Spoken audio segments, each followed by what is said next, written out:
Mr. Speaker, I rise today to call attention to the government of Ethiopia's continued pattern of repression and violence against its own people.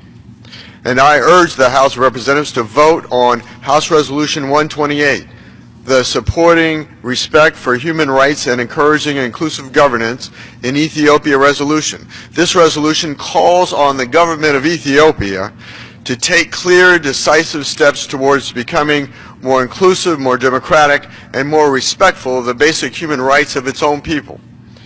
This resolution has overwhelming bipartisan support with more than 70 co-sponsors, and it passed out of the House Foreign Affairs Committee unanimously on July 27th.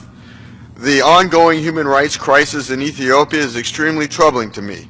To the resolutions and other co-sponsors, to the many Americans of Ethiopian heritage, and to numerous human rights groups, I firmly believe that the passage of this resolution will encourage the Ethiopian government to end its practice of violence and repression and provide a strong basis of an inclusive government.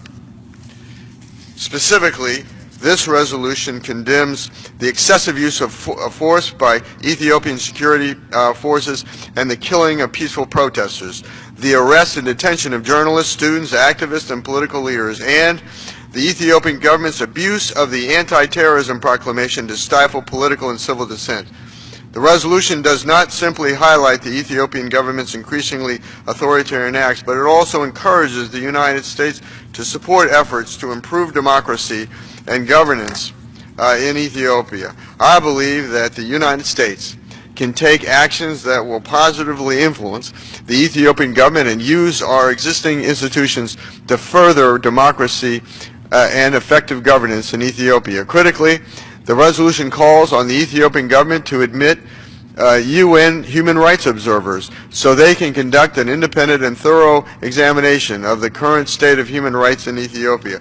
On March 9th of this year, the House Foreign Affairs Subcommittee on Africa, Global Health, Global Human Rights, and International Organizations held a hearing to discuss specific steps the United States can take to bring about positive changes for the Ethiopian government and their people. Among those who testified was Deacon Joseph Tafari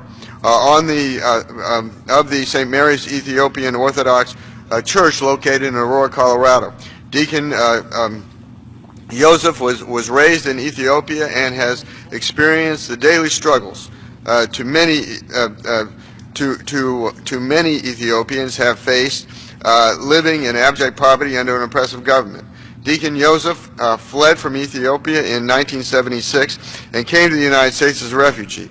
He and many of the members of the Ethiopian community in my congressional district of Colorado, including the Oromo and Amaras, have worked diligently to organize and assist those still suffering from repression in their home country.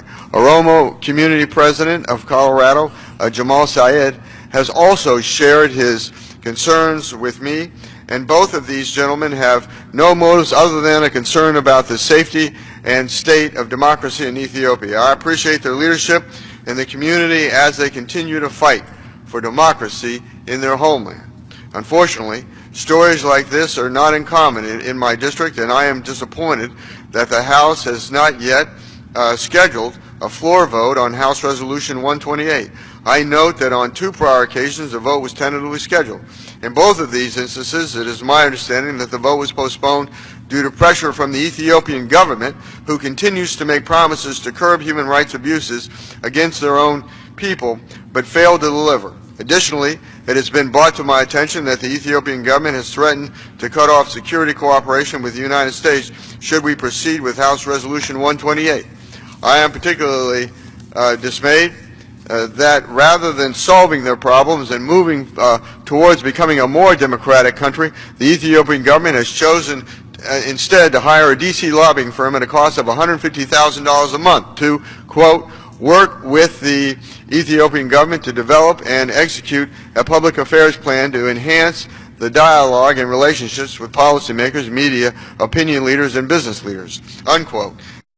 In addition to, quote, meetings with members of Congress, their staffs, and executive branch officials, unquote.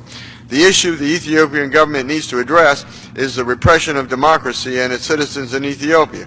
The solution to whatever negative perception it has in the halls of the U.S. Congress is not a public affairs one, but rather what concrete steps are being taken against democracy in Ethiopia. That is why I remain committed to working with House leadership to have a vote scheduled on House Resolution 128. Mr. Speaker, I encourage leadership to schedule a vote, and I call on my colleagues to vote in favor and pass House Resolution 128. I will continue working with local Ethiopian community leaders in Colorado and across the country to raise awareness of the human rights abuses occurring in Ethiopia and to bring relief from oppression to the Ethiopian people. Mr. Speaker, I yield back.